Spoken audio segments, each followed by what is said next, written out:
Pag meron tayong nawalang bata, no, at nakita natin, no, pinapagalitan ba natin o pinipingot kasi no, naging masuway at na palaboy o nagpapaparty tayo kasi nawala, di ba?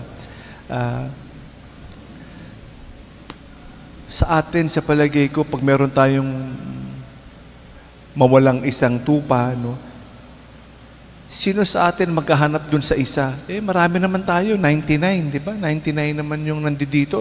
Baka mawala pa yung 99 kung hanapin ko yung isa, di ba? So who among us will do that? I don't think it is practical for us to leave the 99 para hanapin yung isa. No? It does not sound practical. Ibang-iba ang pagmamahal ng Diyos sa atin. No? Ibang-iba yung panukat natin sa mga tao. What is practical, what is mahal. No? Ibang-iba ang pamamaraan ng Panginoon Diyos. Pinakita sa ating dalawang talinghaga ngayon sa Ebanghelyo kung gaano kahalaga ang bawat isa. Each and every one is important kasi mahal. Pag hindi mahal, okay lang. Isa, okay lang yan, baliwala, kung walang pagmamahal. Pero dahil sa pagmamahal, it changes the whole picture. Ganyong kahalaga ang bawat isa sa atin. Kaya ibang-iba ang pamamaraan ng Panginoon, ibang-iba sa tao 99 lang, mas mahalaga yung 99 kaysa sa isa. Hindi Para sa nagmamahal, bawat isa ay mahalaga. So it is really a very, very different God. Ibang-iba ang pananaw natin sa Panginoon. Ganyan din, no? Sa kumpisal. Akala natin, pag tayo nagkasala, ako ang babalik sa Panginoon kasi para humingi ng kapatawaran. Sa totoo lamang, ang Diyos ang naghahanap sa atin. Siya ang nag-initiate na hanapin tayo. So we think, naku, dahil ako'y nagkasala, ang tingin sa akin ng Diyos, nabawasan. Hindi nagbabago ang pagmamahal ng Diyos sa atin. Lagi siya nangunguna dahil sa pagmamahal. Always because of love. No?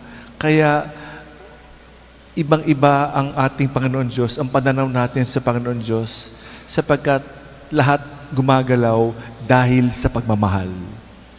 Out of love, it changes everything. No? Katulad ng unang pagbasa, wala naman talaga pwedeng ipagmalaki, kundi lahat para sa Panginoon dahil sa pagmamahal. Everything is out of love. It will change everything.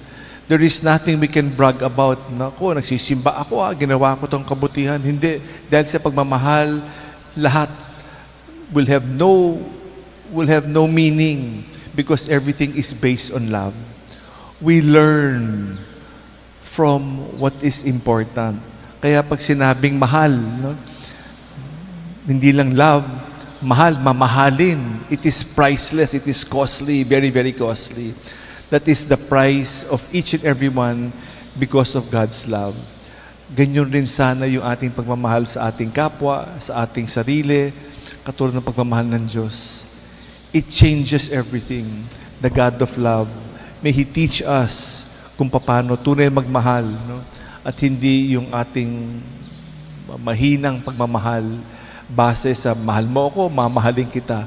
Ibang-iba ang pagmamahal ng Diyos. We learn from the two very important gospel today how important each and every one of us is.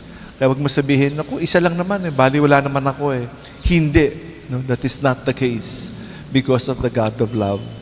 Mahal tayo ng Diyos at meron nagmamahal sa atin. May we share this love in a world that has gone cold, in this world which have been ruled by a value system contrary to what God is telling us. Salamat sa Diyos.